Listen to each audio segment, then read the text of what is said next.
Hey, what's going on? Your boy Chili hanging out with you. Another Tuesday. The two-piece going down. Got to do some changing around, move some things around over here. It's a little blank space, but that's okay because got to fill it up somehow. So I'm always open to ideas. Let your boy know. Hit me up at Just Chili, Instagram, Twitter, Snapchat. Holler at me and let me know what's good and what your ideas are because that's what we got to do. Is when you clean up and it is the end of the year, it's time to clean up some things.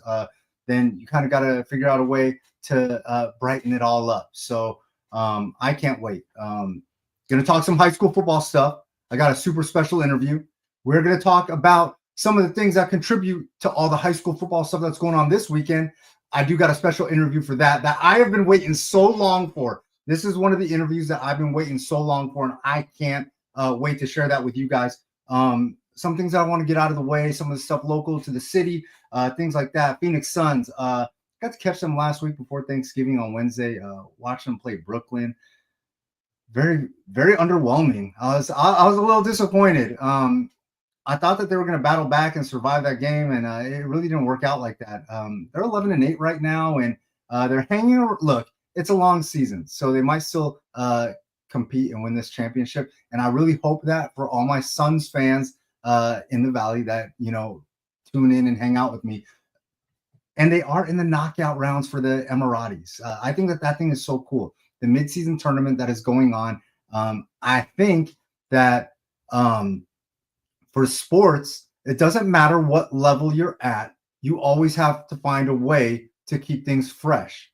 That's going to tie in a little bit in a few moments when I bring on my first special guest. So, I think that what the NBA did, bringing this Emiratis Cup and a lot of this midseason hype, another trophy. I know the Lakers hung a banner last year. I thought that was a cool opportunity for them to capitalize on another way to market their brand. So I am excited that the Suns are still alive in the Emiratis Cup tournament. The Cardinals, bad loss, and it is what it is. They're 500 now, no longer in first place, no longer tied for first place. Even more meh. Pro sports in the city, it's been a bigger struggle than I had hoped for at this point. I was hyped for the Cardinals early on, the Marvin Harrison Jr. thing. I was buying the Kool-Aid. The Suns, KD, and Tyus Jones, who I love. I was buying the Kool-Aid. It's just more meh right now. College, though, NAU, they lost to Abilene in the playoffs, but that they're back in the playoffs for the first time since I want to say like 2017. If I saw Eric Newman's tweet right, got to be super excited about that, what Coach Wright is doing over there. I want to show some love to my guys, Coach Cheatwood and Roshman and Larson, Domino, and all those guys over there that are holding it down and that got NAU back into the playoffs. I'm super impressed with that. Will Schaefer on the flip side of things for Abilene. Balled out. Will Schaefer doing Will Schaefer things. For those of y'all that remember him at the U, Saguaro, my man was absolutely cooking. And then obviously, and look, I'm trying to be a little unbiased here because, I got people on the other side over there, but two-time graduate from Arizona State. So got to talk about the Sun Devils bringing back the T-Cup, the Territorial Cup, back home where it belongs. I shout out to my guy on the other side of it, Andrew Morgan. He's going to owe me a Forks Up picture at some point. I will collect because he made me do the other thing the last 2 years. But love what ASU did. Listen, I believe they're currently ranked 15 in that playoff thing, but all they got to do is win this week versus Iowa State, and they will be, getting their flights ready to most likely, I guess, travel to maybe it's like South Bend this week. Last week it was Ohio State, but they're going to most likely get an opportunity in that college football playoffs, which will be so cool. The 12-team playoffs. It's just weird because I think ASU is 12 in the polls. I'm not sure. Maybe somebody can fact check me on that. Maybe Gridiron later on. I just think that the playoff ranking seedings and the polls should kind of like match up a little bit, but they don't, and it's all good. I'm not mad. Like I said, I do got a super special guest, and I can't wait to bring him on because I've been waiting for this conversation, this interview, the sit-down interview to take place for a very, very long time. Without further ado, coming up next, I'm going to bring on big boss man, Mr. Hines, David Hines from the AIA, and we're going to have a little conversation about a couple of things. Nothing's off the table here on Chili's Two-Piece. So hang out with your boy. Going to bring on the boss man, David Hines. Just hang out for 1 second.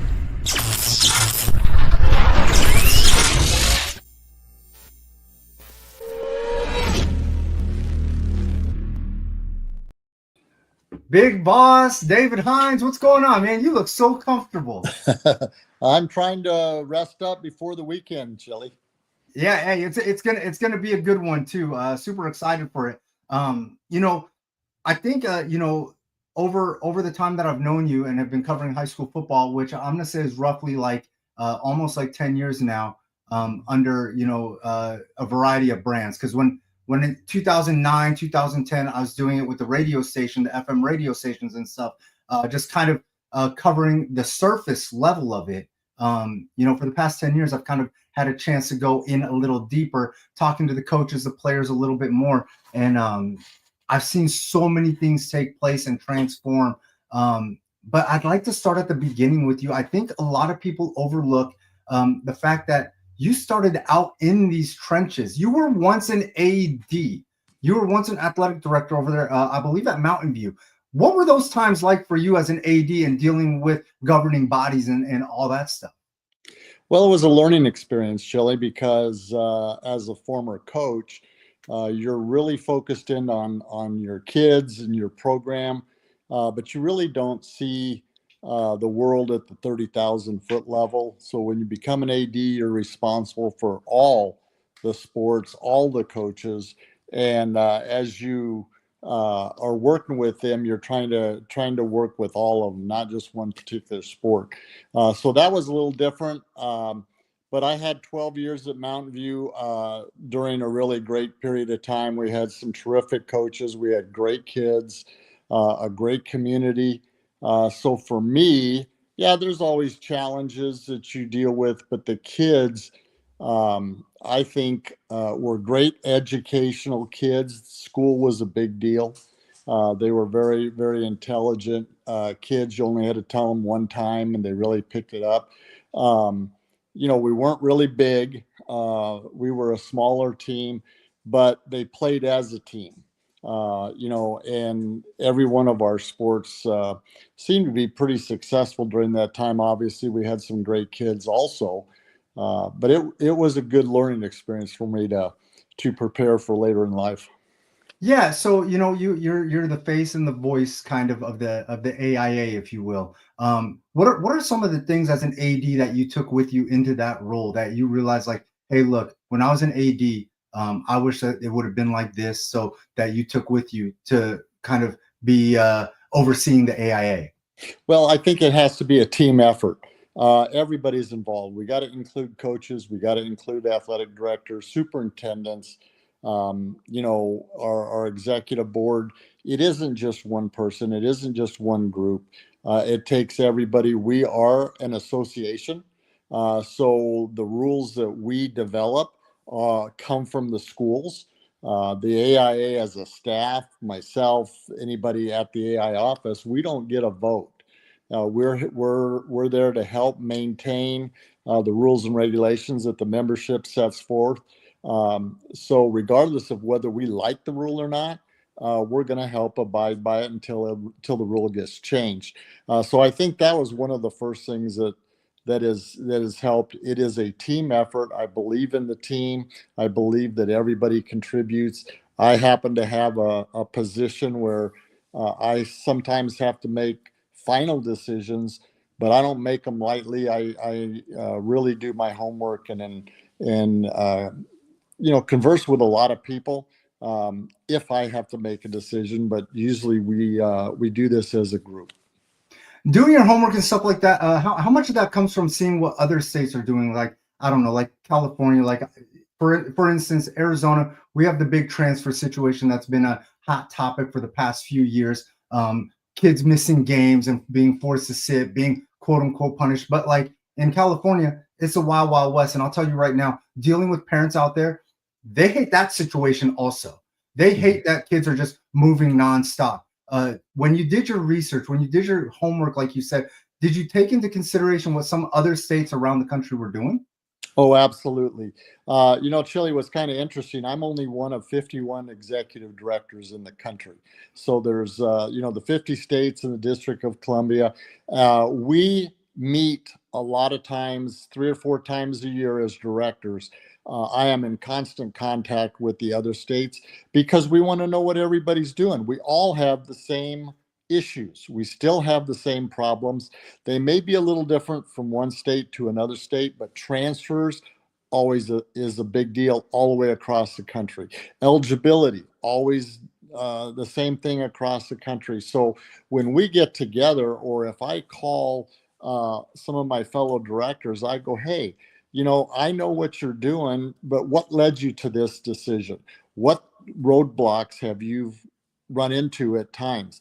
Part of our 50% rule came from California, because when they started, they didn't have 50%, but they had a certain number of days, a third of their season or quarter of their season, you had to sit out. When we talked about that here in Arizona, we didn't want people manipulating the schedule because of a number of days. So we settled on 50%.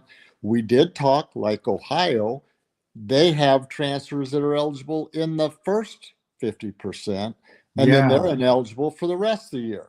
Now, they were in court about 6 years running, but they have since won those cases. So it's something that we've talked about here in Arizona. Would we look to try to change something different? At this point, there was not an appetite to do that. So we pay attention, whether it's NIL, whether it's transfers, how do we handle discipline? What do we do if there's violations? Most of the time, we're very consistent across the country.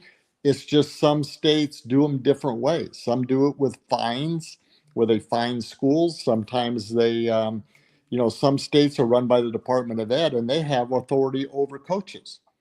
We do not, because they're employed by the schools and the school district.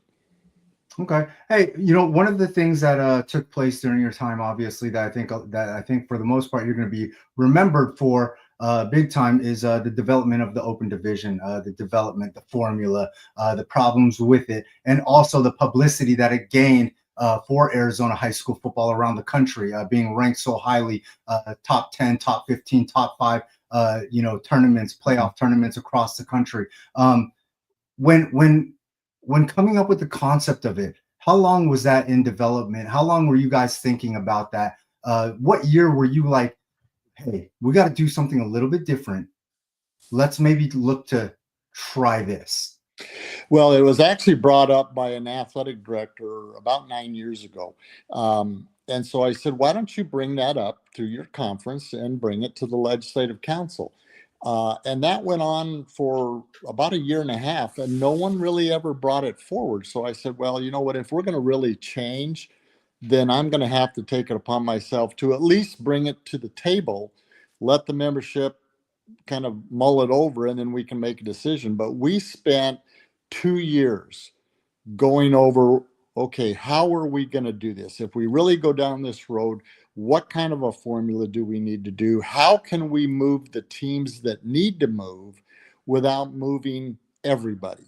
And so we put together a committee, the reclassification committee. That committee is still together. We meet every year.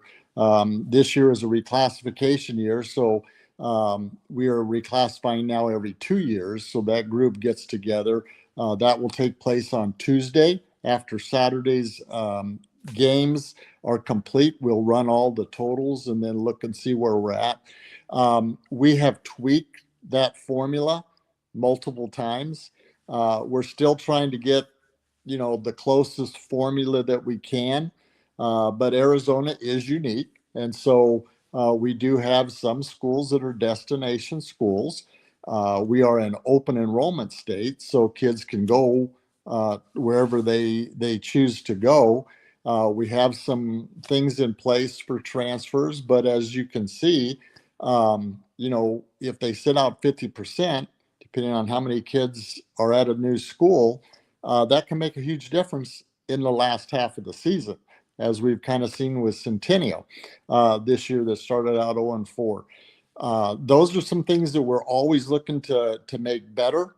I think that the committee and the conferences will look to expand the playoff picture a little bit. So I think the biggest thing, the help, once we started with football, Then the basketball coaches came in and said, "Hey, man, we really kind of like this format, but we would really like to play a game or two and then be able to go back to their conference play if they were to get beat." So we talked to them and said, "Hey, give us a solution. Let's talk about this. Can we logistically make this work?" And to their benefit, they did a tremendous job. And it was really the basketball coaches that came up and said, "Can we do this?" So as a staff, we looked at their recommendations, said, "How can we make this work?" And then it has been very successful 2 years. Our small schools this year said, "Well, wait a minute, we want to jump in on this one." And now the football is coming back and going, "Well, wait a minute, how can we do something where, you know what, if we play a few games, let maybe 5 through 12 play. If you lose in the first round, you go back to your conference without losing a week." Football is a bigger challenge because we only play once a week and we only have a certain Right. number of weeks, where basketball, we can play multiple days a week. Was a challenge in and of itself. But I think you'll see some changes moving forward into next year that I think will be positive for the state of Arizona. Now, I gotta ask, because there's so many of us. There's so many of the media folks, journalists, and some coaches now that really wish that you would have kept that super division format from, I believe, 2015, where you had the 17 teams competing, and Centennial ended up winning it all. And I know at the time, a lot of those teams that were in it, they really didn't want to be in it because of the week in, week out toll that it took on their teams. Arizona at the time may not have been fully prepared to handle that. Did you ever think about revisiting that and creating a quote unquote a 7A or an open division conference or anything like that? Yeah, that's been discussed a lot, Chili, over the last 2 or 3 years. I think up to this point, we haven't made a change yet on that. Like I said, there's still discussion on something that could take place. We do know that the 4A has opted out of the open in the future. Facts. So that will make a difference. There is some discussion. They've had some discussion at the 5A. No decisions have been made on that. But if there is a method, I think, to play back into your conference, that changes the game. At least that gives 8 teams an opportunity to play, to determine really who is the top 4. Who are the 4 teams that could play 1, 2, 3, 4 that are ranked at the end of the season. I do think, there was a talk of the 6A being, 24 to 32 teams, really the better teams, and just let it play out that way. I don't think coaches and athletic directors have the stomach for a small 6A. And you hit the nail on the head. It was a brutal schedule. It was. And I think that the teams and coaches want to play good quality teams, but they also want somewhere in their schedule where they can go, we need to get some kids healthy during this week, or we can't get killed and start losing kids. And I think that's the biggest thing. It's attrition. Obviously, the bigger schools that have more kids survive a little better than the smaller schools. But I think you'll see some new twists and turns. I think that will be very positive for Arizona football, which you were right on. In the last eight years, the level of play in football has gone through the roof. And we've seen it where our kids are playing all across the country, and they're being very successful. Hey, we do got some supportive comments here. Coach Saliga over there from Desert Edge, freshman coach, varsity assistant. Arizona wouldn't be where it is as a state in football, basketball, and track without Hines and his leadership. Well done, sir. There's a lot of truth to that. There's a lot of truth to that, and I want that to lead into my next question.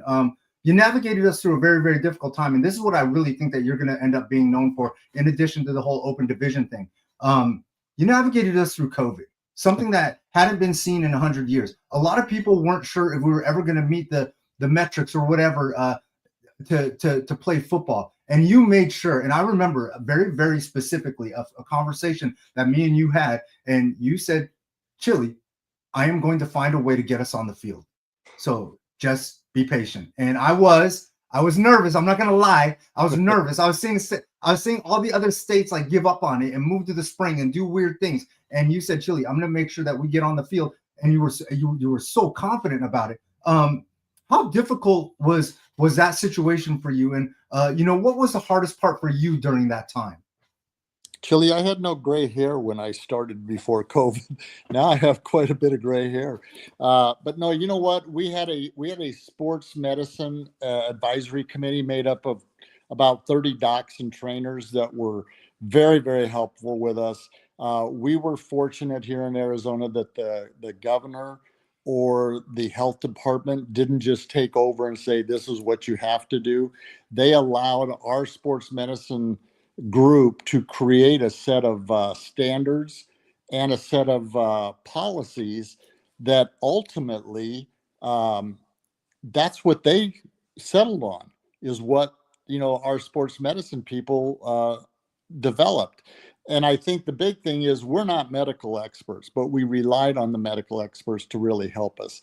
And they are truly professionals that wanted kids to continue to play. They knew how important it was for the kids, and they knew that they wanted them to still be engaged. And I think we through the help of a lot of people and working all the way through the state, superintendency, athletic directors, the medical field, we found a way to get back to playing. We had to sit for a few weeks where it was really difficult after that original first spring semester that they shut everything down. But we were able to play and come back. And then a lot of states followed the model that we put into place. And I thought that was very, very kind for our docs that put this together. Dr. Wilson was a key. She has a degree in personal health and public health. And so she was key in writing some of the language. And, we had to follow some rules that had to be in place, but we found a way to get most all of our kids playing. Hey, Mr. Hines, before I let you go, like I'm just curious, somebody that's been in your position for this long, and such an important one too. How do you want your time as head of the AIA to be remembered when people look back on this, like 2, 3, 5 years from now? How do you want your time there to be remembered? Well, I think the biggest thing I would like is that we did this together, that we did it for the kids. I, as a coach, as an administrator, the reason that we do our job was because we wanted the best for the kids and we wanted to provide opportunities for them. We've given, mainly our female athletes 3 or 4 additional sports in the last few years to increase the participation for girls. I think those are all really positive things. And I think, if we can get in there and say, hey, we've rallied as a state and we're on a good path moving forward, I think that'd be absolutely great. Hey, Mr. Hines, I really appreciate it, man. Everything that you've done and helping me get my foot in here, supporting the Chili Bowl, the first ever bowl game actually done by the AIA, I guess, right? You supported my Chili Bowl event, during the pandemic and stuff. So I'm super grateful for everything that you've done. Mr. Hines, I'll catch up with you, this weekend at the games at the Open Division Championship for sure, right? Sounds great. Thank you for what you do, Chili. All right. Thanks a lot.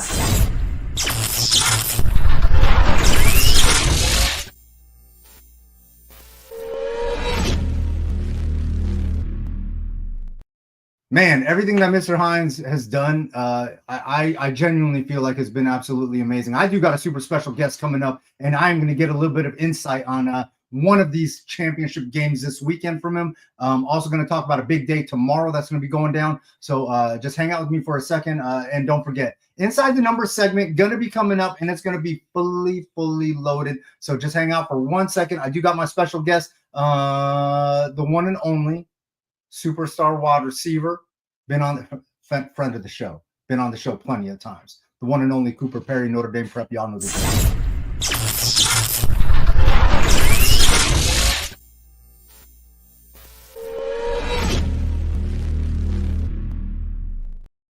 Coop.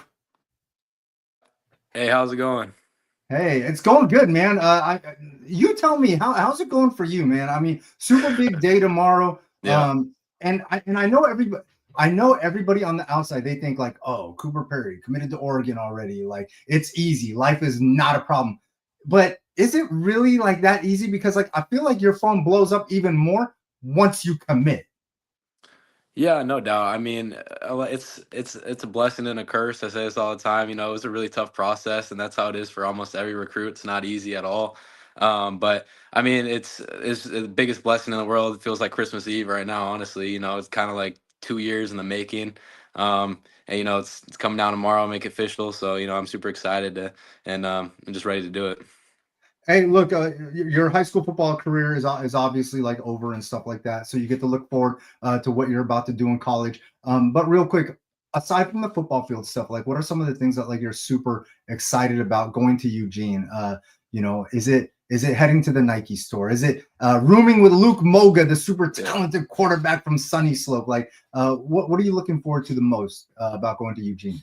Well, aside of football, I'm not really sure. I mean, it is living with Luke Moga for sure. It's one of my best friends. So, but also everybody, me and all the commits in my class, building great relationships with them. But honestly, the whole team, and just looking forward to getting to work and really just starting my new journey, starting my new chapter, and you know, I'm just excited for that. Hey, are you going to try to get some skiing in? Are you when are you headed up to Oregon first?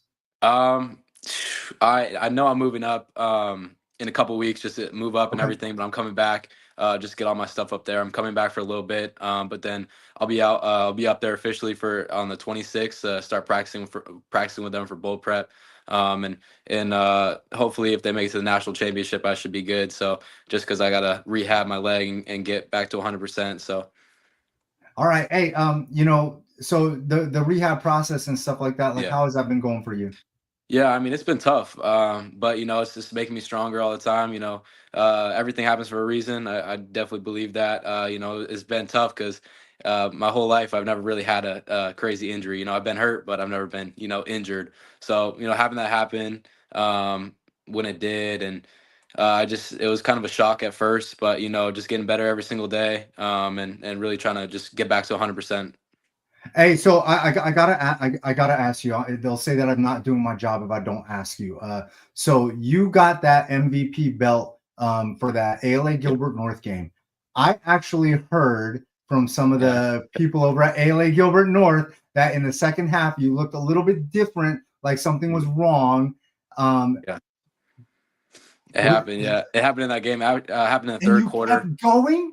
My adrenaline, I heard bro. there was Like, nothing they could hey, do to get you out of the game. You bro, were on some Iron Man stuff. bro. I mean, they was playing me 1-on-1, so I'm like, all right, this is the only game where I'm gonna be able to like do my thing for real. So, I mean, I got hurt in the third quarter. I thought it was a bruise. I came out for a Such a play. dog. I came out for a You play. knew it was more than a bruise.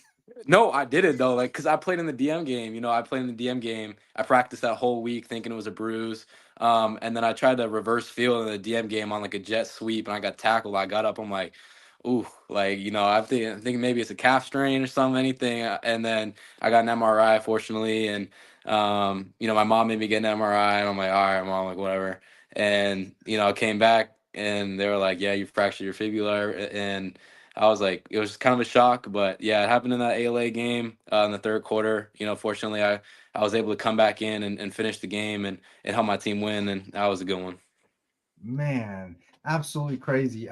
Look, heading up to Oregon soon. You're going to be fully done with your rehab. You're going to do some of the practicing with the Ducks. Yeah. And hopefully they make that national championship game versus ASU. But I'm wondering, are you going to try to get any skiing in while you're up in Oregon? I know that that's kind of a side passion for you. Like, are you going to try to get some skiing in when the off season really starts for you, I don't even think or they. some I don't. snowboarding? I mean, I don't think they They're not going to even. let you. No, no, I'm I just just don't kidding. even think they got it up there. Like skiing, you know, I love skiing. It's cool. Like, is my brother's really good at it. My dad's really good at it. My mom's really good at it. Um, but Are you you the know, worst in your family? no, no, no, no. My, you know, my mom is like, if she watching, Oh, like, it's low key. It's no, no. My you just brother and my killed your dad. mom now.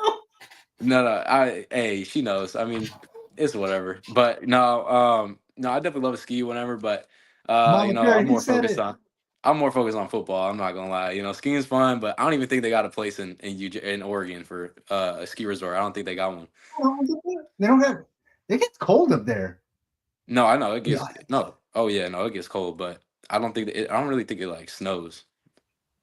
it gets But cold. I don't know. It gets cold. Like I've been up there before when it's yeah, been like cold, and like it yep, gets cold. All right. So aside from all that, like how do you see yourself fitting in up there in that wide receiver room that's super loaded and yeah, things like that? How do you see yeah. yourself fitting in that situation? Well, you know, when they recruited me because I can play inside, I can play outside. You know, I'm gonna be able to get on the field, just knowing every position. But like you said, super talented, super stacked, and it's just awesome to be a part of. You know, I want to be the best, so that means I got to play with the best and compete with the best every single day. So, you know, I know why they recruited me. I know my skill set, I know my talents. I firmly believe in myself that you know I'm gonna be able to do my thing, and you know, I'm just excited to really just see where I fit in. You know, I can fit in inside, outside, like I said, but just really um really waiting on them to put me in that position because I know the coach staff there is going to do everything in the right way to make me succeed. So Now, I know obviously the injuries and then things like that yeah, contributed to a whole bunch of things over there at NDP. But you are an offensive weapon that uniquely, I think, can be opened up and used a million different ways. Obviously, you said inside, outside sure. receiver. You're the type of guy that I think could also take like jet sweeps and things like that, and take some carries. Are you planning on being used in those aspects and different sets like that? 100%. I mean, that was a very a high thing on my recruiting board when I was getting recruited by these schools is you know the scheme, how I fit the scheme, and knowing my skill set, knowing my play style, where am I going to fit best. And I think being in the Coach Stein's offense and just seeing how it is how spread out it is, getting the playmakers the ball in space because that's really where I succeed is in space. So just being able to get the ball in space was a big thing for me. Can I do that? And where am I going to be able to do that? So just like you said, fitting the scheme was a big thing for me. And at Oregon, it was awesome, great fit.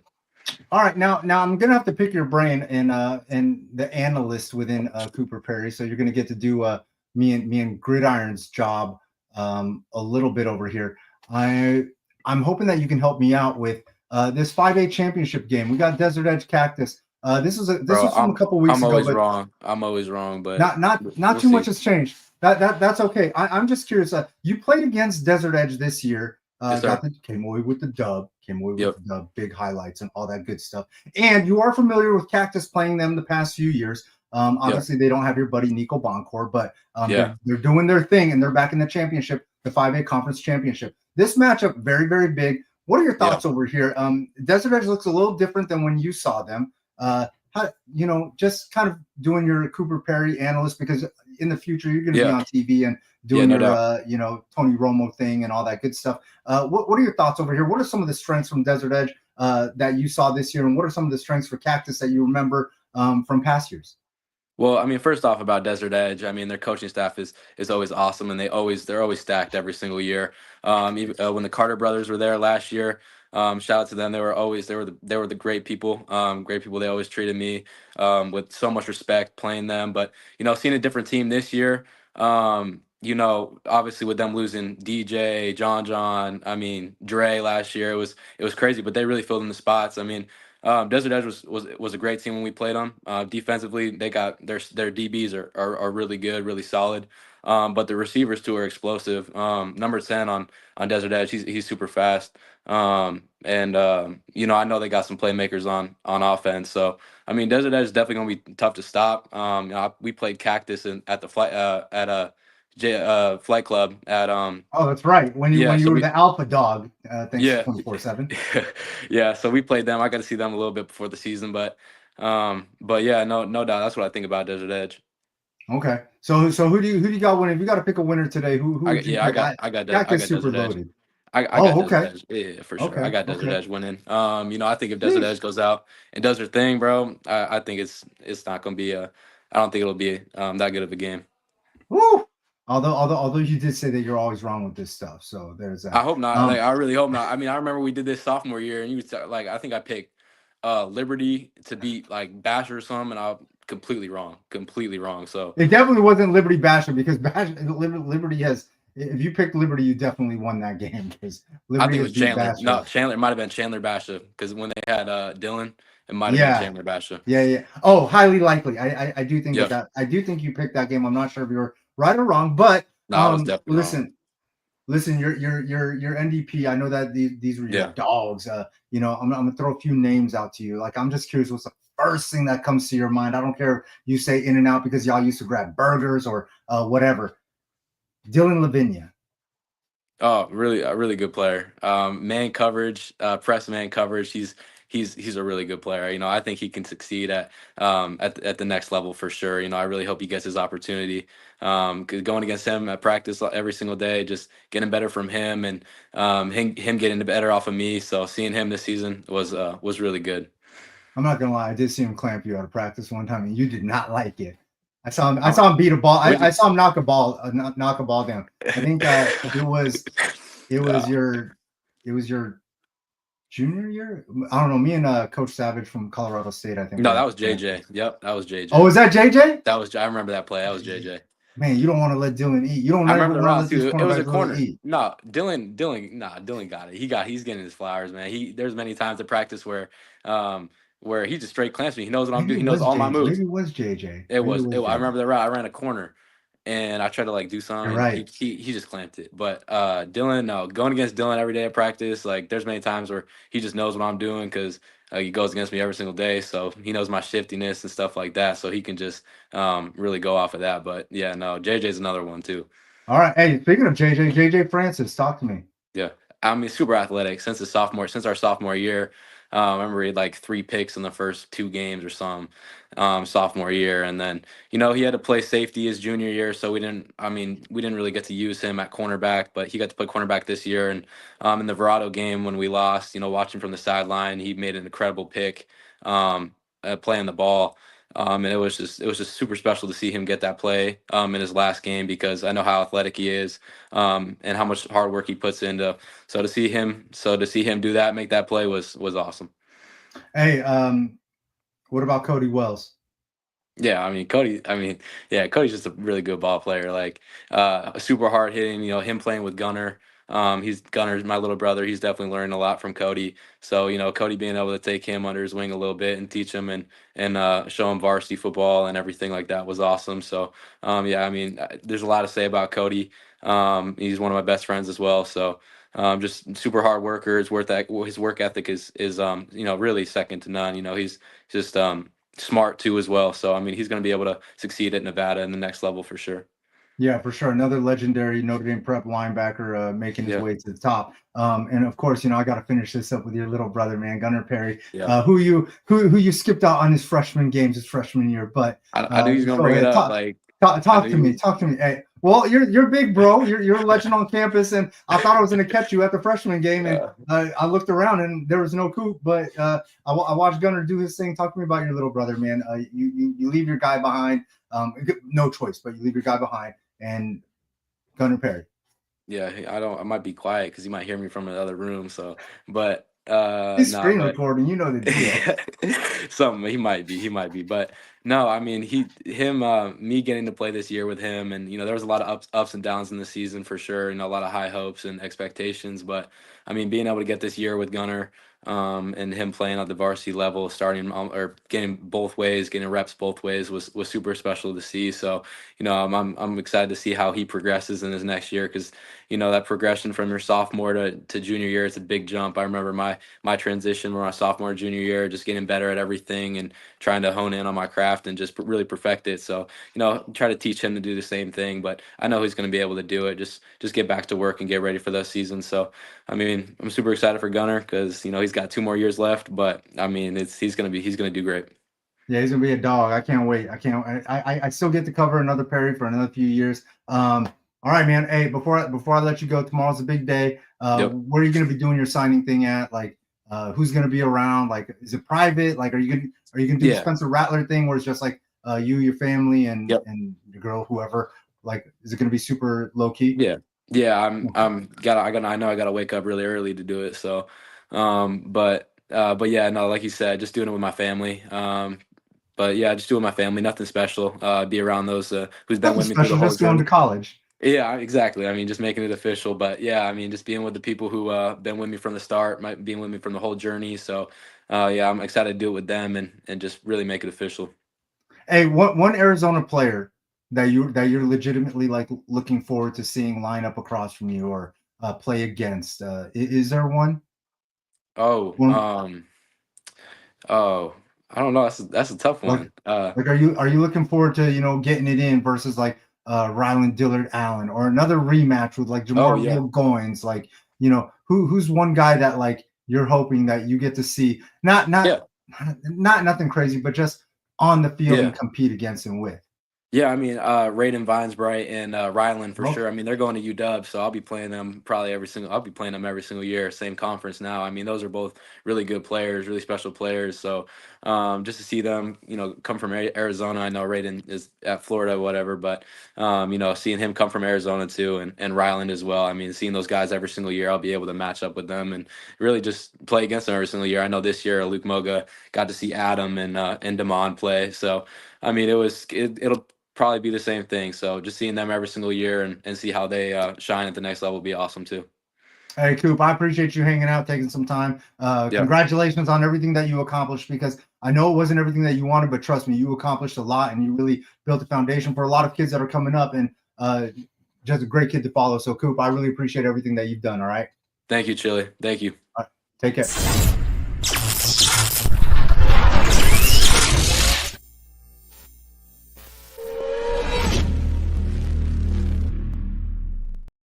And just like that, we back with Gridiron and the Inside the Number segment. Got to catch Gridiron off guard sometimes because I just like to do that. I But didn't know there was another guest coming on.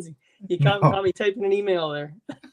No more guests. You are the official. It is the Inside the Numbers segment, the favorite segment of the show. Super excited. I'm super excited about one thing for sure, and you know what that is. Lead things off. David Hines, that was big time. Yeah, no, I was super excited, man. That's something that I've been waiting to do for a very, very long time, and I figured now was as good a time as any with the Open Division Championship This is and end of the football season. In charge of the AIA, and of course, it's been announced that he's going to be stepping down at the end of the school year. How many years? This is his 8th year as the executive director. He was with the AIA for I think 8 years before that. Okay, so he's been a total of 16, and been the boss man for the back half of it. Definitely the boss man since 2017. So this is his eighth school year in charge there. Yeah, man, but he's done so many things and made so many moves, and I personally am super impressed with his with his with his career that I've seen for whatever it's worth. So shout out to, and not just him. Like I know that there's a million people that work at the AIA that deserve their flowers for the things that they do. Another one of them is Seth Polanski, who busts his ass all the time. I see him running around like a crazy person on championship days, grabbing logistics. Yeah, orchestrating stuff and all that stuff. Jim Dean, I know that he's doing his thing over there too, and can't wait to talk to him in the future also, and Polanski, whichever I can get on the show first. So but we do got an Inside the Numbers segment to get to. Yep. Our guys were super excited about this. I found out through some private channels that our guys were super excited to have their record watch, to be a part of the record watch. And of course, so we had Cooper on there all season long. Yes, but no longer. He is no longer. No, I'm just mentioning it because you just had him on. So I did, and he was on for a healthy. We had Jackson on there. We followed him. I do have one follow up to do on Desmond Roebuck, because you recall last week we didn't have stats for Marana's last game. Boy, they were impressive. He had 16 catches in that game against Hamilton.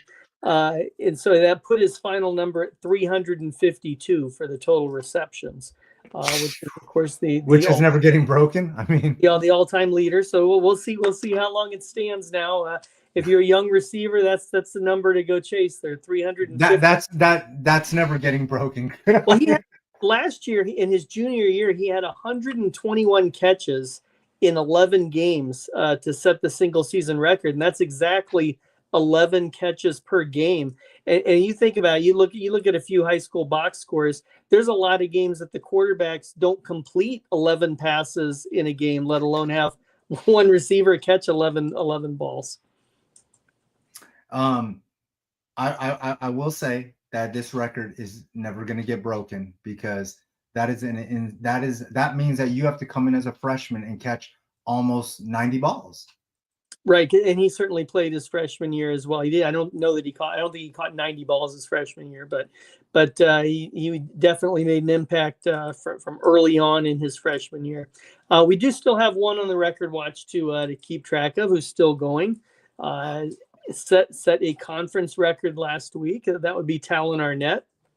The receiver over at Mountain View had 4 catches for 153 yards. That's some big plays, and 2 touchdowns, giving him 23 touchdown receptions on the season. That makes him the new 6A record holder. He passes Mark Andrews from Desert Mountain.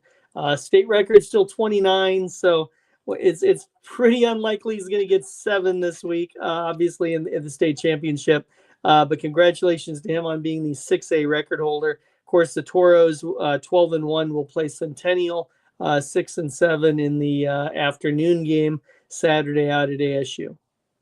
All right, I'm super excited for these games that are coming up. Since I didn't have Ralph on to give an in-show homework correction, we do just have one piece of note for Cooper here.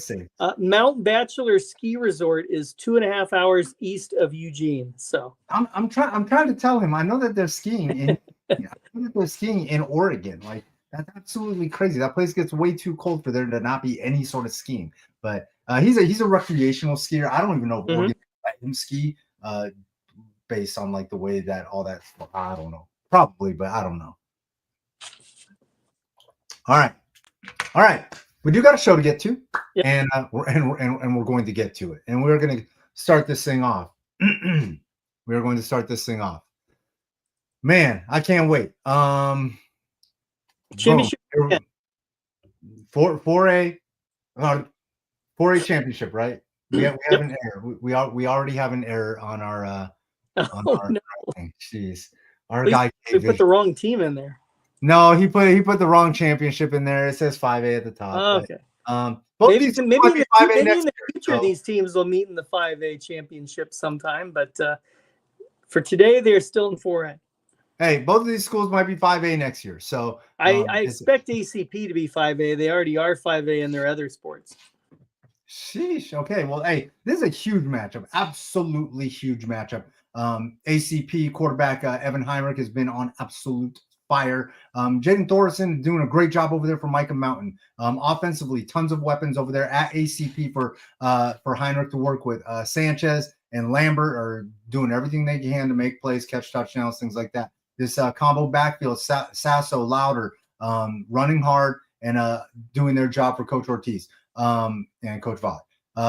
Offensively for Micah Mountain, Josiah Thornwell, Jordan Perry, Riley Carson, those guys doing a job over there in Southern Arizona. And I've been told that Micah Mountain is going to be the Hamilton of Southern Arizona. So that was early in the season that Ralph said that. Yes. Yeah. Be on the lookout right now. Look at that. Do we got the record on there? We do not have the record on there, but I will tell you that it's 13-0. Undefeated. All right. Defensively for ACP, Cam Mitchell, Blake Barrington, and Aiden Chapman. These guys are some absolute dogs. Certified problems that Micah Mountain should be on lookout for. But Micah Mountain, they got some dudes. Broden Schmidt, Nate Bryant, who's an absolute stud athlete, and Dominic Leone, who has zero problems getting to the quarterback and introducing himself to make sure that there's no confusion with our X Factor from Micah Mountain, Jimmy Leone, who's been an absolute terror on both sides of the ball. I do got to take this record watch down for 1 second so that our coaches can get a little bit of love because boom, we got head coaches Steve Vaught for ACP and Micah Mountain's Pat Nugent, who have done amazing jobs this year leading their programs and getting them to this point where they will be at Sun Devil Stadium, Frank Kush Field, Mountain America, whatever you want to call it, playing. I think it's all of those things. Yeah. A 4A championship. I don't know. Everybody swears that you have to call it Mountain America because they're the sponsor. Most people say that they want to call it Sun Devil Stadium because that's what it's always been called. And then there's people like myself that are nostalgic to Frank Kush that want to call it Frank Kush Field because like Uncle Frank did a lot of things. It's still called Frank Kush Field. It is. It is. Mountain America. It's still good. It's going to be Frank Kush Field forever. Right. That's going to be the last thing to change, I think. So, now, but Gridiron, I'm going to let you go inside the numbers on these two fantastic 4A programs that will probably be in the 5A soon. Yep, we got Micah Mountain 13-0 against Arizona College Prep 12-1. This will be at 4 p.m. at Mountain America Stadium in Tempe on Friday night. This is the first meeting between the teams. Last week, Micah Mountain, which is in Tucson, took the 235-mile trip to Yuma and defeated Yuma Catholic 24-14. So this trip, about half that distance for them to come up to Tempe. ACP defeated Snowflake 59-21. For Micah Mountain, this is their first championship appearance in their fourth varsity season. Head coach Pat Nugent started the program in 2020 with freshmen only that first season.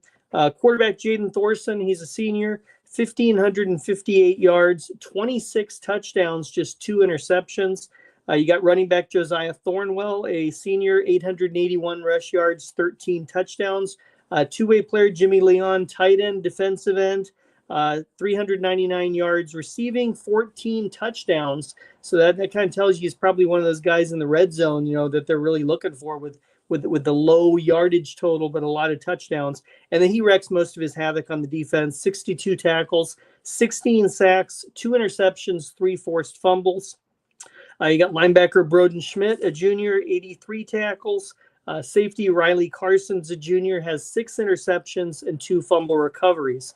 For ACP, this is their first state championship appearance in their 8th varsity season. Head coach Steve Vaught in his first year with the program. He was an assistant at Chandler during a couple of their open division titles. So he's been through the championship week stuff before, just not as the head coach.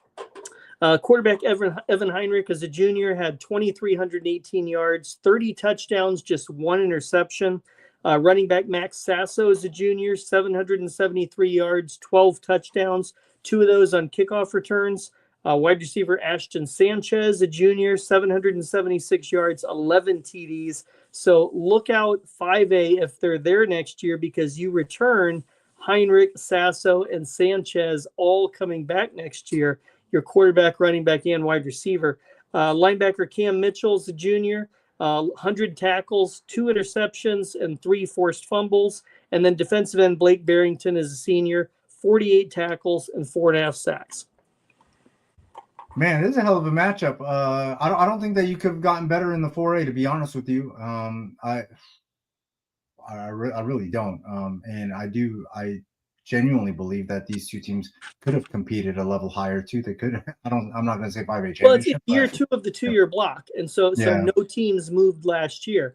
If you did have teams moving last year, you could have had probably not Micah just because they're so new, but you could have had ACP moved up in the 5A. But this was the first. Last year was the first year they decided to go back to the 2-year realignment, which will actually be, the ball will begin rolling on that next week. They'll come up with their initial lists. Okay. All right. Well, I'm going to go ahead and let you pick first, but I am super excited about this matchup. I think that these two teams are going to be are going to provide amazing entertainment and a great game. Yeah, the exciting thing to me is we don't really know if it's going to be a high-scoring game, which you'd think would favor ACP because they've scored 34 or more points against every Arizona opponent, or if it's going to be a defensive game, which Micah Mountain would probably have the advantage because the Thunderbolts have 4 shutouts and 6 other games where they've held the opponent to 8 or fewer points. I'm going to go in between there and get a game in the 20s and go with ACP 27-21. Dang. Okay. Okay. I think that ACP is going to score a little bit more because I think that they have to win this game somewhere in the 30s. I think that they have to score somewhere in the 30s in order to win this game. So I am going to pick ACP also. Mike has not allowed more than 14 points in a single game this season. Yeah. But me picking him in the 20s is high. Yeah. No, I know, but and that's why I think like ACP is just gonna have to break the dam and make this thing go. And I think that they're gonna have to try to not run it up disrespectfully, but try to run the bill up a little bit so that they can create some separation and literally run away from Micah Mountain. I think that if this game is close and lower, somewhere in the low 20s. I definitely think that favors Micah Mountain. I think that if this game's in the teens, it absolutely favors Micah Mountain.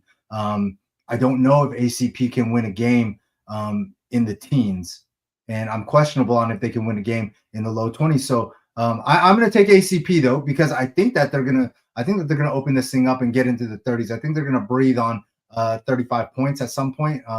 Whether it's 31 or whatever, but I think ACP takes care of business and brings a championship to Chandler. And shout out to either way, man. Shout out to both of these programs and everything that they've done. I think that both of them have been absolutely amazing all season and have provided a lot of conversational content and things like that for people like myself and yourself and everybody else. I'm sure that the brothers are going to come down here and support Micah Mountain, and I can't wait for that to two programs that didn't exist 9 years ago when we were both covering football, going to state championships, and these schools didn't exist yet. That is true. That was during our awesome super division year, right? That 9 years ago. Yeah, that's correct. Yeah, because that'd be 9 years ago. Yeah. Mm-hmm. Yeah, no, absolutely amazing. All right, hey, look, this is your time to shine, Gridiron. This is typically your time to shine. Get to shine. When I say your time to shine, I mean my time to shine too right now, because I'm making these... shout out to Cactus for rallying and defeating ALA Gilbert North last week. That was the one game that we did. I even made it a 2-point game for you there, and I guess the Cactus team kind of made some little notations to you to let you know that they came through for you, got you 2 points. So we update the scoreboard here. We got 17-15 here. It is a 2-point margin. I even got a blue post-it too. That's ran out of yellow. Sick. You'll notice mine is still yellow because it didn't change from last week. Oh man, hey, I love it. Shout out to my guys over there at Cactus. Formidable opponent over there at ALA Gilbert North. I know my guy, Coach Doherty, was very complimentary of the Cactus offense and things like that. But Coach Doherty, one of the best DCs in the game that I've gotten to cover, multi-time defensive coordinator of the year, things like that. It was a 38-35 was the final on that with Cactus winning. Man, hey, and they will have a rematch with Desert Edge as you guys talked about earlier in the show. There, you and Cooper. Mm-hmm. Yeah, Coop said Desert. Coop said he got Scorpions. Friday late night game there, 8:00. Venom Bowl 2 or whatever. I can't wait. I think that game's gonna be absolutely right. That's electric. Right. So I think it was Matt Loeschman I saw that called that the Venom Bowl. I love that. I love that. Before, but I like the Venom. And there's a lot of Venom. That's for sure. There is that thing. More ways than one there. That thing gonna be crazy. All right, everybody's new favorite segment. Which, by the way, disclaimer, real quick disclaimer on this. So far, Inside the Number Spotlight, with every kid that we have spotlighted this year, they have gone on to win. We have Micah Mountain's record. We're the Micah Mountain. Yes, we're Micah Mountain. Yes, that is true. We took a bye last week because we profiled a couple of the mountain. It was Territorial Cup week, so we chose an ASU and a U of A. That both played for Mountain Point, who of course was done playing games. So we took our bye week here, leading up to this week. All right, but here we go. We do have two. We do have two guys that we are going to spotlight. We have two guys that we're going to show love to. The first one coming up right here is going to be I guess the way we're going to do this is since he's playing in the earlier game, the 6A conference championship game. the one and only, straight from Tucson Turf. There we are. West side. Centennial's own wide receiver, Nico Boncor, has had an absolutely fabulous career. Started out at Cactus. I remember watching him his first practice where he literally broke his arm. It was so insane. And he got back up. His arm was like dangling. And he's like, oh, hey, Chili, I'm going to be right back. I was like, no, you're not going to be right back, Just bro. in practice, huh? It was out of practice. It was out Wow. of he broke that thing, looked crazy. And I was, it's almost one of those moments, but like, man, such a special kid, such a special player. Transferred to Centennial this offseason, and it's worked out. Committed to Utah State. Gridiron, inside the number spotlight, Nico Boncor. I'll let you take it away. Yep, Nico Boncor of Centennial, wide receiver, 6 foot, 175. Was a first team all-region performer this year. Utah State commit, as you see there. Tomorrow is the beginning of the early signing period, so I'm expecting that he'll be signing with a lot of, maybe as much as 50 to 60 other seniors in the state as well. In 8 games this year for the Coyotes, he had 29 catches for 508 yards, 6 touchdowns. At Cactus there, he was there. He had back-to-back 1,200-yard seasons there for the Cobras in 22 and 23. Put it all together, he has 36 career touchdowns. He also returns punts. I wasn't aware that he did that until I was out at the game last Friday night in Queen Creek. He had a couple nice returns there as well. Was offered by Utah State in August before the season. Went on an official visit to Logan there in Utah State in October and committed a few days later. Also had an offer from Iowa State. Was the offensive player of the year as a junior in the 5A Desert West region. Also a track athlete, does sprints and long jump, just strong hands, creates separation, and makes people miss. Man, he's an absolutely special kid. Fantastic. I've got to cover him and follow him in the off season, playing sevens with Tucson Turf. Just an all-around good kid, good family. Absolutely love watching him work. And I got the chance to watch him play versus Queen Creek, and I will get the chance to watch him play again versus Mountain View this weekend, just like my guy Gridiron Arizona will. So we are super excited about that. And it's quite the receiver, man. I know they don't guard each other, but quite the receiver matchup that you have there with Boncor and Arnett. Yeah, no, it's gonna be fantastic. I literally cannot wait. All right, and super special moment because we have 2 inside the number spotlight guys. So hey, so this isn't just on Nico. This isn't just on Nico to keep our perfect record alive. And we can't pick a Mountain View player here because if we do, we'd be on opposite sides and we'd be assured of a loss. And we already picked Beckham Barney. Beckham Barney already has his inside we number did him going to Cal. We did him earlier this year, and of course Mountain View followed that up with a win the next week. Yes, we did. So we are going to turn this thing around, and we are going to show some love to Liberty's own Caden Branson. Keep it on the west side. Absolute dog on the defensive line. Caden Branson committed to Colorado State. Certified problem. Gridiron, I am going to let you take it away on the super talented Liberty defensive lineman. Yeah, another Mountain West schooler. Caden Branson, Liberty defensive end, 6'3", 270, Colorado State commit.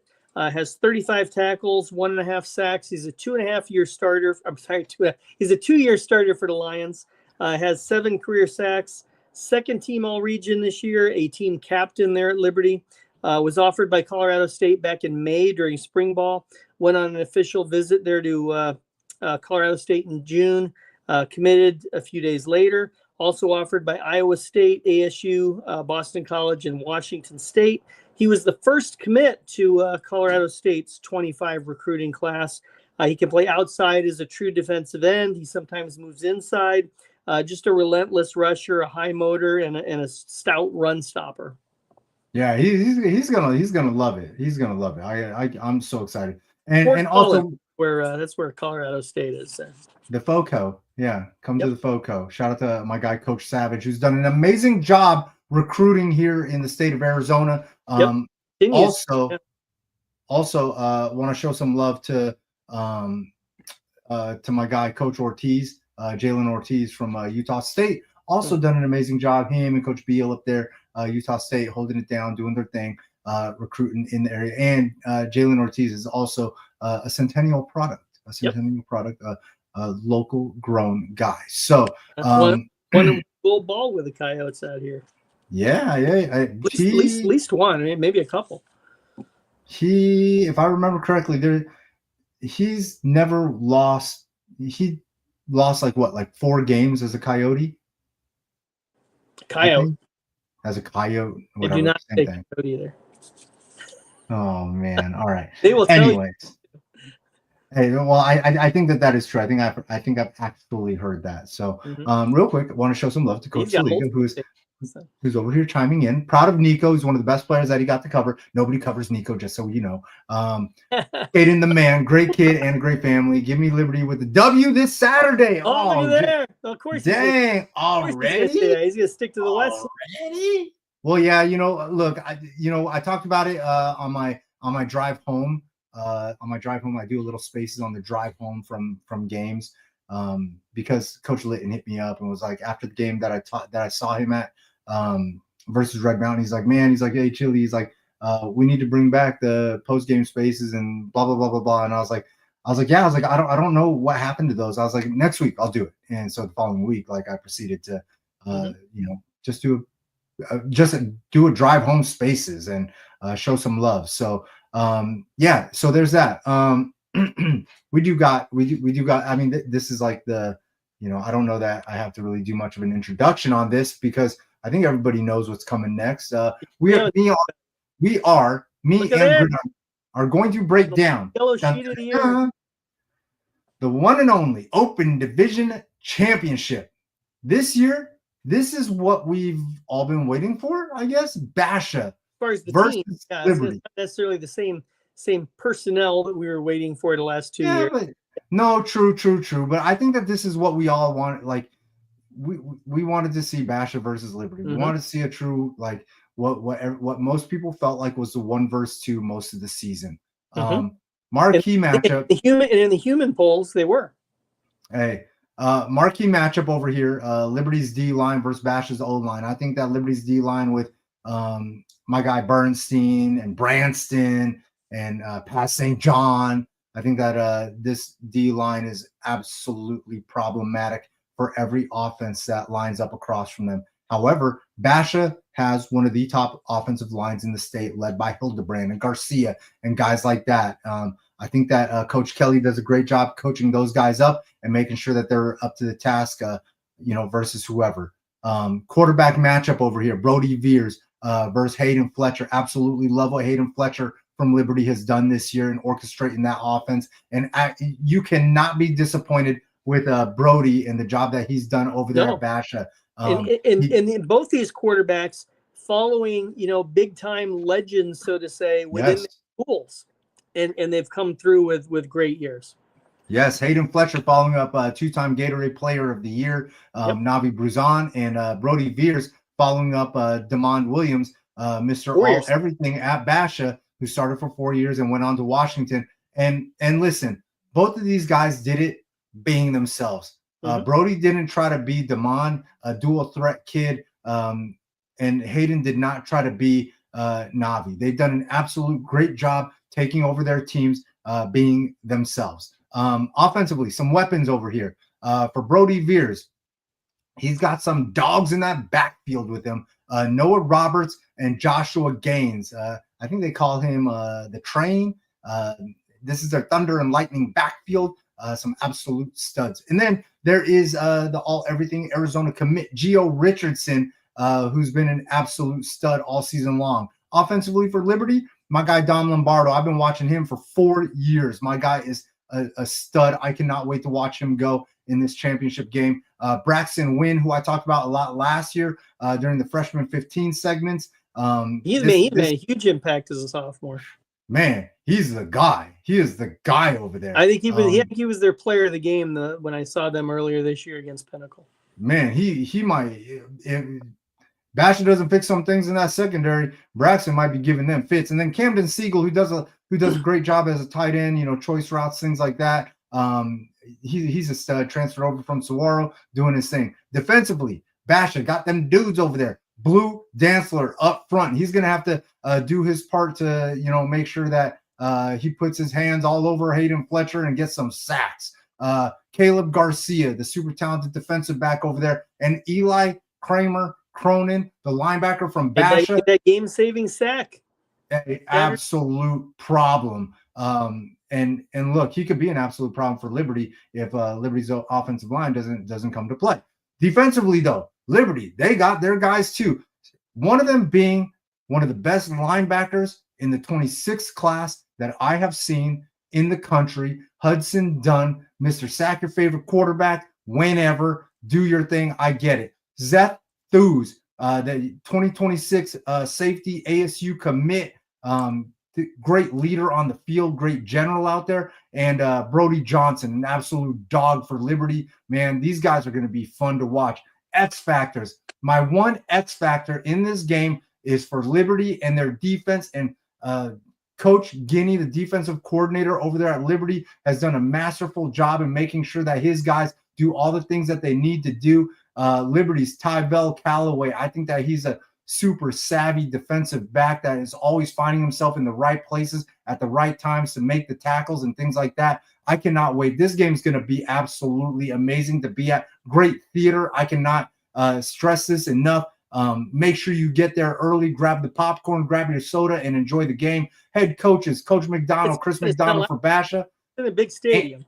It is a big stadium, but just get there early so you're in the lower bowl and not that upper thing. Hey, I think that Centennial and Mountain View are going to draw huge crowds too, and hopefully those guys stick around to support. Colin Thomas for Liberty's been an absolute genius. Honestly, if he wins this game, I don't know how much left there is for him to do at the high school level, to do back-to-back open division championships with the program that he's built.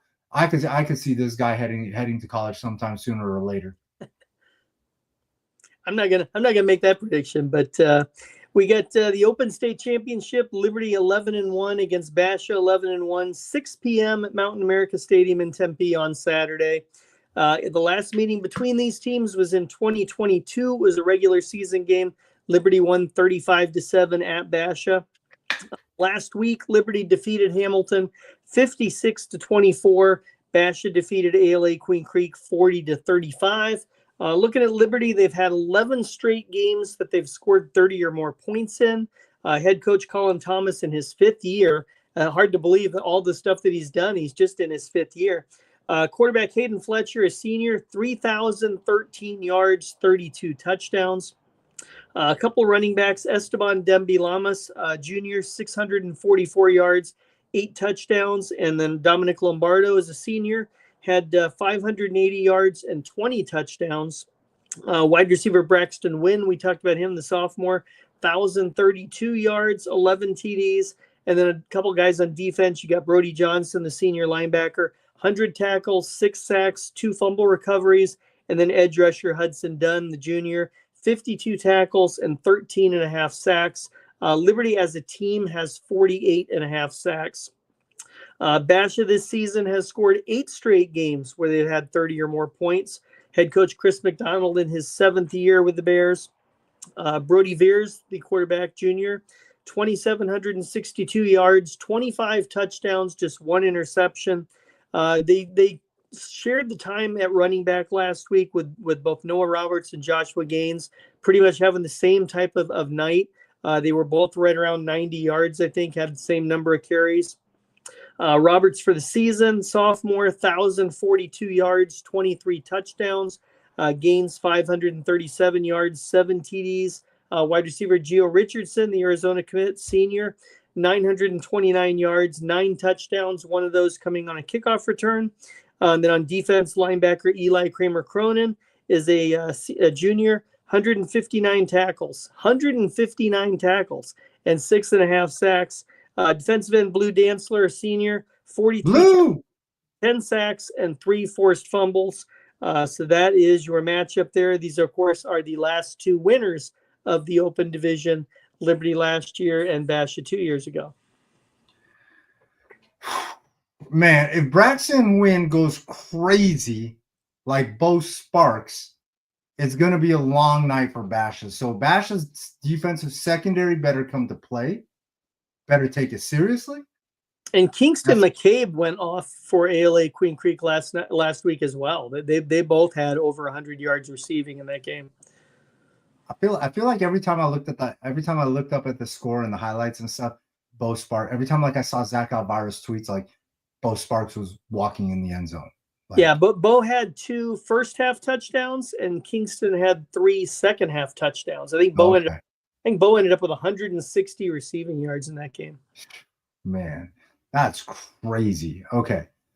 That well, look, Trey Knox has had time to get healthy and see what it looks like. So, you know, I think like with that'll be good. The other corner on the other side, I think it's Xavier. Is it Rogers? Rivera. I think it's Xavier Rivera. So I'm expecting him to make some things happen. I want to say his name is Xavier. I'm almost positive his name is Xavier. Offensive line from Basha has to hold up, has to do their job. You know, there's so many keys to this game. I think Brody's going to be Brody and Hayden's going to be Hayden. I think we're going to see these 2 running backs for Basha do their job. Gridiron, I'm going to go ahead and let you pick first. Xavier Rivera Rogers is who you were looking at. Oh, okay. So I was right. I was right twice. Right. You were. Yeah, you had both names. It should be a fun one. The Lions seem to have flipped the switch since the Sal Point game, which I believe was in October, where they've kind of turned into the team that we saw last year. I watched them put up 35 and a quarter against Higley a couple weeks ago, and then of course last week putting 56 on Hamilton. We know Basha is capable of scoring a lot of points as well. It could end up looking kind of like an arena football game that like while you're watching it, a team getting a stop could be a big deal, right away.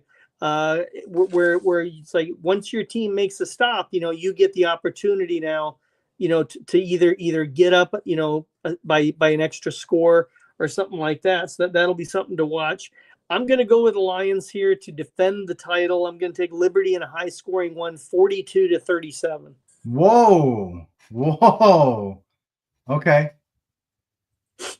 Okay.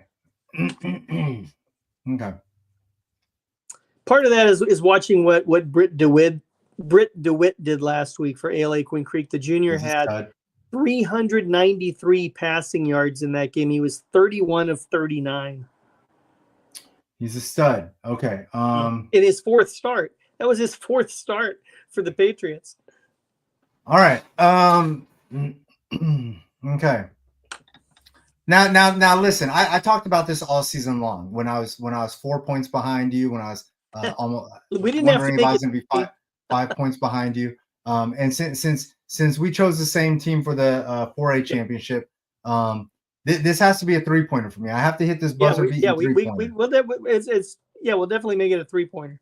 Okay, so this is my buzzer beating 3-pointer. And you've got the higher seed, just for the record, too. Basha will be in there, probably the black jerseys like they had on last week. They could. I am going to take Basha academically. Just it makes sense because I think that I have thought for a while that Basha was the best team in Arizona.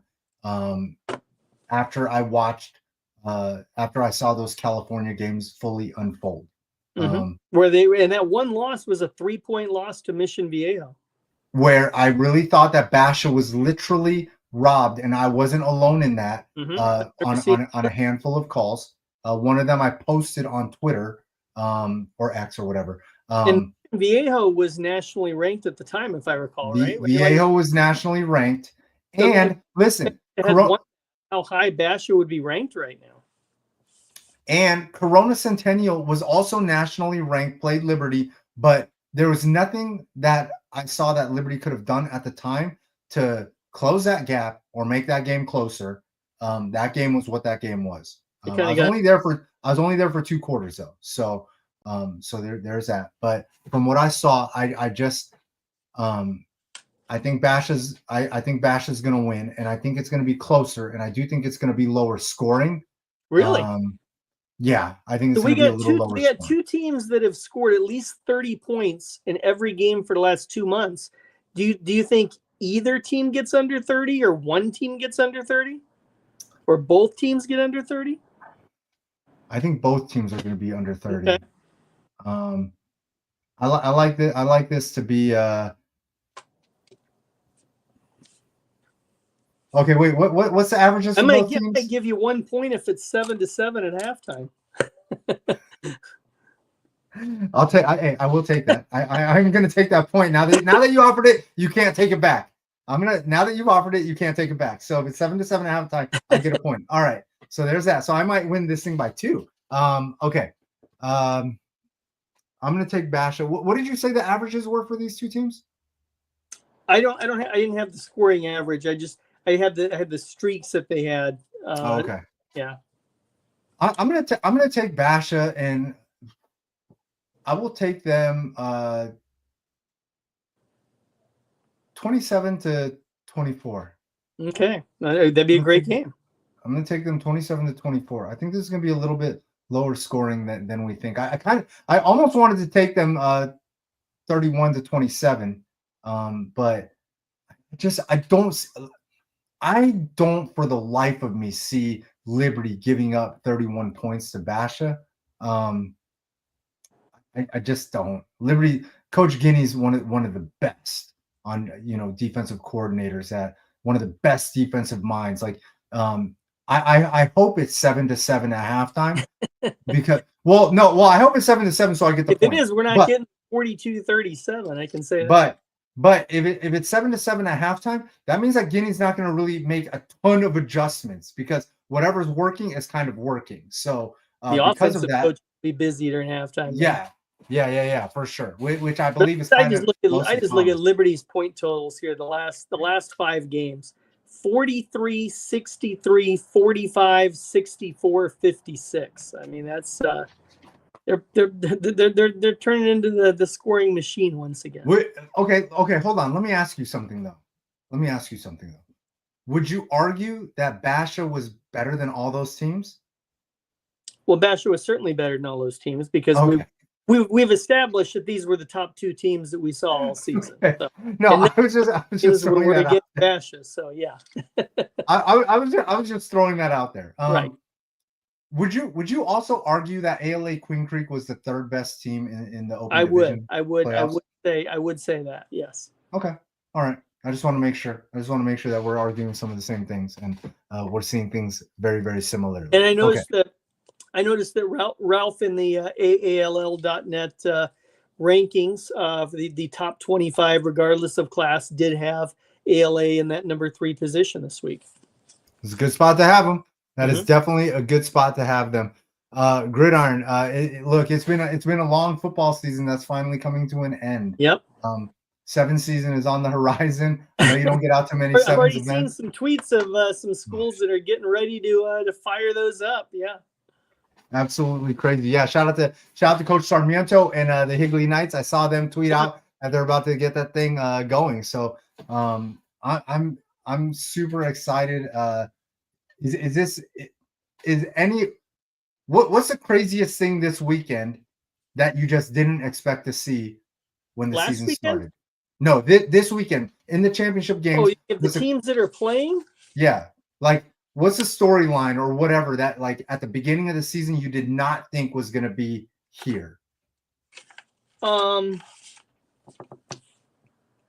don't think I expected Mountain View to go 12-1. I think that's probably the single team. Liberty Bastion does not surprise me. Maybe I would have thought Desert Edge might have made the open at the beginning of the season. I know I had that in my original open predictions there. Maybe Cactus not dropping off after losing Boncourt. I don't think we necessarily would have thought that they would have been maybe a contender, but not necessarily in the 5A championship. Crossland, hold on. Crossland has been absolutely masterful. In some of his offensive play. Yeah, and he has been for a long time. He had the offensive coach, absolutely. I think Micah Mountain last year, I think they only lost 1 or 2 games last year during the regular season. I remember they had the one game against CDO where both teams were undefeated kind of into October. So we're not surprised that with Micah Mountain. Maybe a little bit surprising with ACP only after that week 1 game. That after that shell shock that they had in that trip to the 6A type school in Indiana. But they were able to not only regroup, but to pretty much destroy most of their schedule the rest of the way in the 4A. I was talking to people and they were cracking jokes about ACP making that trip out there and coming back with that heavy loss. And people were cracking jokes about where ACP would end up. And, I would just say, be patient. Let's see what this is where we see what Vought's got. And, I think he's done a great job coaching that team up and re-engineering them based on what he saw. And look, sometimes like when you get blasted like that, who, are juniors that we looked at.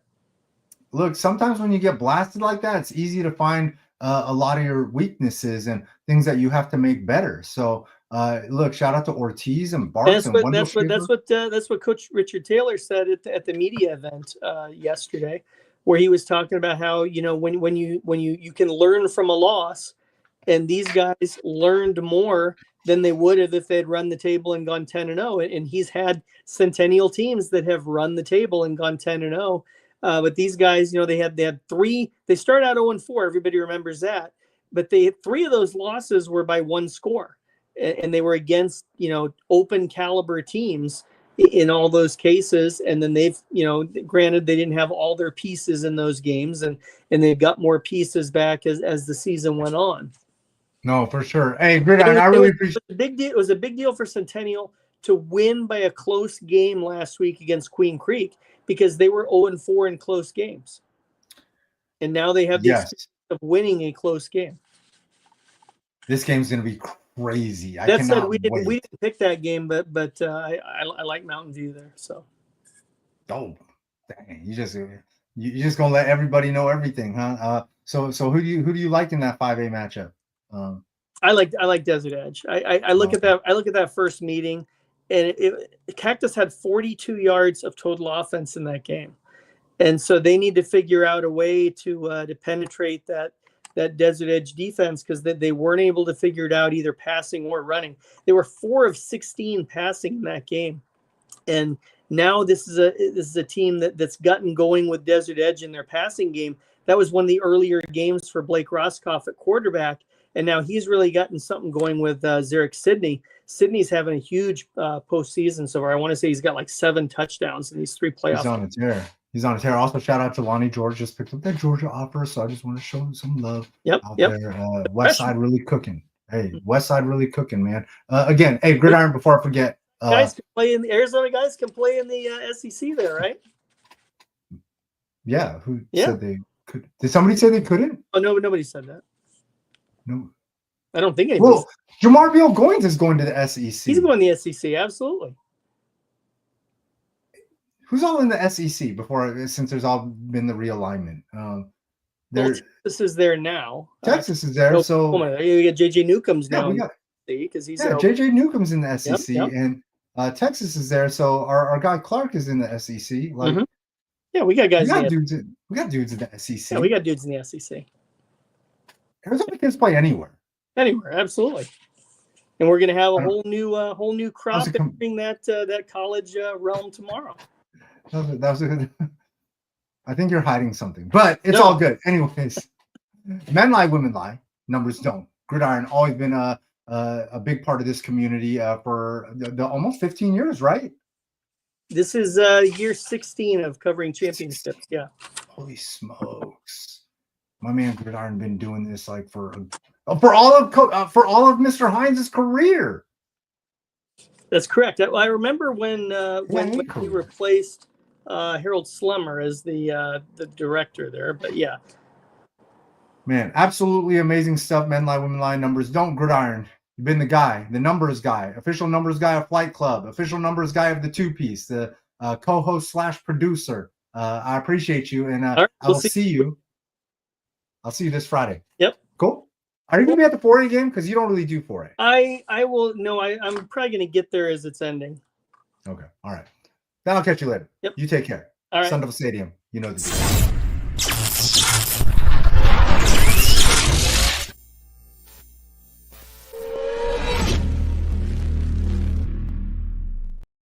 Your boy Chili, I'm gonna make my way out of here. It's been about 90 minutes. I got an appointment that I got to get to. I might broadcast some of it, but you never know. I got an appointment that I got to get to, and I really appreciate everybody always supporting, showing love. Everybody talks about like things to be grateful for and gratitude and thankful and all that stuff around this time of year, and I'm just grateful for the community. Community's always been so good and gracious to me, and I just can't wait to do more things and share more things with you guys. So.